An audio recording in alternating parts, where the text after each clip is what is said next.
തൃശ്ശൂരിലെ മേയർ വിവാദത്തിലേക്ക് പോകാം. CPI നേതാവ് VS സുനിൽകുമാറാണ് മേയർ MK വർഗീസിനെതിരെ ഗുരുതരമായ ആരോപണങ്ങൾ ഉന്നയിച്ചിരിക്കുന്നത്. അതിന് മറുപടി പറയാൻ MK വർഗീസ് അല്പസമയത്തിനകം ഉച്ചയോടുകൂടി വാർത്താസമ്മേളനം വിളിക്കും എന്ന് അറിയിച്ചിട്ടുണ്ട്. സൂരജ് സജി വിവരങ്ങളുമായി ചേരുകയാണ്. സൂരജ്, നേരത്തെ തന്നെ വലിയ ആക്ഷേപം CPIക്ക് മേയറെ കുറിച്ചുണ്ട്. CPIയുടെ ജില്ലാ സെക്രട്ടറി KK വത്സരാജ് തന്നെ മേയറെ മാറ്റണം എന്ന ആവശ്യമൊക്കെ ഉന്നയിച്ചതാണ്. നിരന്തരം മേയർക്കെതിരായിട്ടുള്ള ഈ വിമർശനങ്ങളുടെ കാര്യത്തിൽ സുനിൽകുമാർ മുൻപന്തിയിൽ തന്നെ ഉണ്ടായിരുന്നു.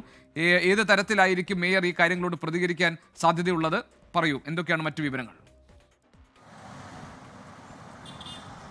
ഗോപികൃഷ്ണൻ, ആദ്യഘട്ടത്തിൽ പ്രശ്നമുണ്ടായപ്പോൾ അത് CPM നേതൃത്വം ഇടപെട്ടുകൊണ്ട് പരിഹരിച്ചതാണ്. പക്ഷേ ഇപ്പോഴുണ്ടായ ഒരു പ്രതിസന്ധി എന്ന് പറയുന്നത്, കഴിഞ്ഞ ദിവസം മേയറുടെ വസതിയിലെത്തി K സുരേന്ദ്രൻ നേരിട്ട് ഈ ക്രിസ്മസ് കേക്ക് അടക്കം കൈമാറുന്ന ഒരു സാഹചര്യം ഉണ്ടായി. അതൊരു സ്വാഭാവിക നടപടി ആണ് എന്ന് മേയറുടെ അടുത്ത വൃത്തങ്ങളും വിശദീകരിക്കുമ്പോൾ, പക്ഷേ എന്തുകൊണ്ട് മറ്റൊരു ജില്ലയിലും ഇതുപോലൊരു നടപടി ഉണ്ടായില്ല ഇവരുടെ ഭാഗത്തു നിന്ന് എന്നുള്ളതാണ് ചോദിക്കുന്നത്. മറ്റൊരു കോർപ്പറേഷനിലും മേയർക്ക് ഈ കേക്ക് സമ്മാനിക്കുന്ന ഒരു നടപടി BJPയുടെ ഭാഗത്തു നിന്നുണ്ടായില്ല, അല്ലെങ്കിൽ BJPയുടെ സംസ്ഥാന അധ്യക്ഷൻ അവരെ സന്ദർശിക്കുന്ന ഒരു നടപടി ഉണ്ടായില്ല. അപ്പോൾ സ്വാഭാവികമായും തൃശൂർ മേയറുമായി BJPക്കുള്ള അടുപ്പമാണ് ഈ K സുരേന്ദ്രന്റെ സന്ദർശനത്തിലൂടെ പുറത്തു വരുന്നത് എന്നുള്ളത് തന്നെയാണ് CPIയുടെ വിലയിരുത്തൽ. അതിൻ്റെ ഭാഗമായിക്കൊണ്ടാണ് ഇന്ന് ഒരു വെടിപൊട്ടിക്കുന്ന രീതിയിലേക്ക് VS സുനിൽകുമാറിന്റെ പ്രതികരണം മാറിയിരിക്കുന്നത്. അന്ന് ഈ കഴിഞ്ഞ തെരഞ്ഞെടുപ്പ് കാലത്ത് സുരേഷ് ഗോപി നേരിട്ടെത്തി ഈ മേയറോട് വോട്ട് അഭ്യർത്ഥിച്ചിരുന്നു. ആ സമയത്ത് മേയർ സുരേഷ് ഗോപിക്ക് വിജയാഭ്യർത്ഥന നേരുകയും ചെയ്തു. തെരഞ്ഞെടുപ്പിന് പിന്നാലെ വലിയ പൊട്ടിത്തെറിയിലേക്ക് കാര്യങ്ങൾ പോയതാണ്. അന്ന് CPI ഒന്നടങ്കം ഈ മേയറെ മാറ്റണമെന്നൊരു നിലപാട് സ്വീകരിച്ചു. പക്ഷേ CPM നേതൃത്വം ഇടപെട്ടുകൊണ്ട് ഇപ്പോൾ മേയർ